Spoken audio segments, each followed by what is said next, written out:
YouTube was it's your boy Zell back with another banger in this video.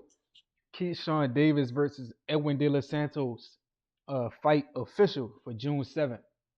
Let's get it. First of all, I gotta give respect to both guys. Edwin De Los Santos and Keyshawn Davis.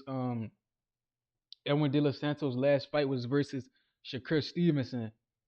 And then I heard reports that he had blood clots in his legs, which kept him out of action for a little while. Keyshawn Davis going out of his way to look for big fights, right? Because none of the champions want to fight, right? Shakur Stevenson, him and Keyshawn best buddies, so they won't fight allegedly. But I think Keyshawn will fight Shakur. I think Shakur the one that don't want to fight. People not talking about that enough. Tank Davis, he a cherry picker, right? Tank Davis picks and choose. He brings up guys from a lower weight class. Now it's one thing if that guy from the lower weight class challenged Tank, but Tank sent him a contract. You feel me? So it looks crazy. Like, why are you sending smaller guys or supposed smaller guys contracts? You feel me? And then you got Lomachenko who hiding off with the what belt he got, the IBF? Lomachenko hiding off with the IBF and people not saying nothing about it. People are acting like he's not holding the division up. Lomachenko holding up the division at the IBF, right? Why has the IBF not stripped Lomachenko like they strip everybody else for not defending the belt? The IBF belt is the one belt I know to be consistent. Like you can't sit on that belt, you can't duck mandatories, you can't rehydrate too big because they're gonna punish you every time. That's why the IBF is my favorite sanctioning body because they real strict, right? They got a 10-pound rehydration clause. They force you to fight your mandatory. If not, then they're gonna strip you. But if you get a unification, they'll let you do it. But if not, they're gonna strip you. And they're strict. But they letting Lomachenko get away with anything, right? He hasn't had to defend his belt in forever, right? He's sitting on the sidelines watching everybody else fight.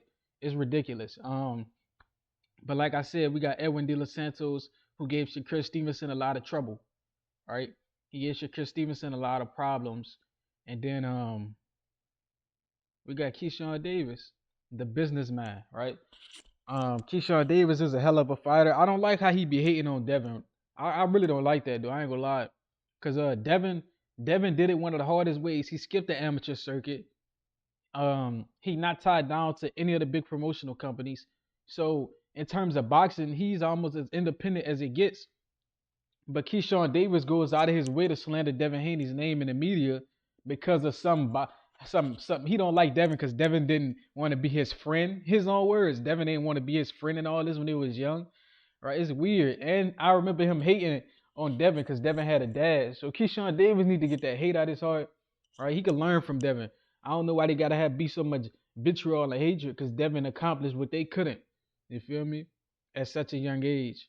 So it's actually ridiculous. But outside of him hating on Devin, I don't know why he keep praising Ryan Garcia, right? For a guy who claims to hate racism, right? He got extremely mad when Belichick sent watermelons or bananas or whoever sent that. He got very mad, right? Word on the street is they jumped T.O. Daddy for calling him N-words and stuff, right? But he's still praising Ryan Garcia to this day. It's kind of weird, right? For a guy who hates racism so much and stands against racism when it comes to guys like T.O. and Belichick, why he keep letting Ryan slide? Let me find out his hatred for Devin Haney is that deep to where he lets an open racist slide. You feel me? That would be very interesting and very bad for his image. You feel me? You hate another black man so much that you let this Hispanic, Mexican, Spaniard, white passing dude say he's anti-black and all this other stuff. It's crazy. But in terms of the actual fight, I think Keyshawn Davis, I think it's gonna be a good ass fight. Keyshawn Davis gonna have to neutralize this dude, bro, cause he explosive, right? He's explosive, right? But the thing is, even though he's explosive, he can be hit. You feel me? So I think Keyshawn need to control him, bait him out to throw big shots, and then counter those big shots. Cause if he lets Edwin initiate the fight, it's gonna be bad. Because you can only let somebody initiate for so long before they land a big shot, right? If they keep initiating, they're going to land a big shot eventually. So I think Keyshawn Davis needs to push him backwards, make him fight going backwards, and anticipate those big shots, bro. And I know Bomac is probably the best trainer or one of the best trainers in the whole sport. Bomac is known for coming up with amazing game plans. We saw him come up with a game plan for Errol Spence. We saw him come up with a game plan versus everybody that Bud fought. We saw him come up with a game plan against Baronchik for Keyshawn, a game plan against Gustavo Limos for Keyshawn. Uh, Coach Bomac is an amazing trainer. And I can only imagine the type of film study they're doing right now on Canelo.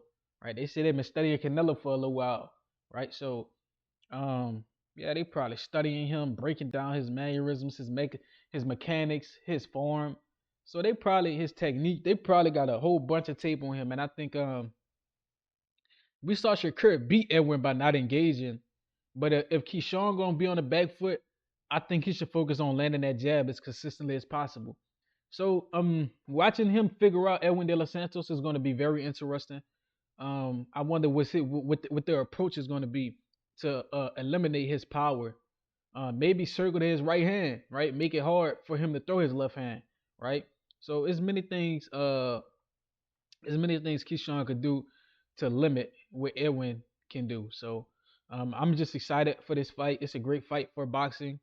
And Keyshawn Davis is fighting a lot of tough competition back to back to back from Gustavo Limos, who came in. They were saying Gustavo was going to beat Keyshawn. It's funny how the narratives changed. I got to mention this on Boxing News 24, on Boxing 247. They're extremely biased against black fighters.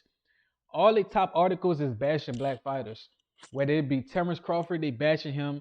Keyshawn bashing him. Devin Haney bashing him. While then they go on to praise everybody else, right? They praise Tio and Ryan and all these other guys. They praise them, but they bash the black fighters. It's kind of weird. You feel me? But I feel like it's a campaign against the black fighters. You feel me? They praise Fandora. They praise Bakram. They praise Virgil. Yet they discredit Terrence and Keyshawn and Shakur and Devin and any other black fighter that's worth anything. Boots, Brian Norman. So yeah, bro, they criticizing them heavily. It's a heavy criticism. And it's kind of ridiculous. It's getting to the point they said Keyshawn Davis finally fighting somebody worthwhile. It's like he just beat a world champion, first of all. Before that, he fought a guy who was 10 pounds heavier than him and beat him, knocked him out. They were saying Keyshawn was going to lose. It's funny how they say black fighters going to lose, right? They say Jose Ramirez is going to knock out Devin Haney. Then when Devin Haney outboxes him brutally, they going to say he was supposed to do that. It's not impressive. So it's like they're going to hate regardless, bro. That's just what they do to black fighters. They hate you because they want to be you. But let me know what you think. Like, comment, subscribe, share this, hit the post notification bell. Till next time.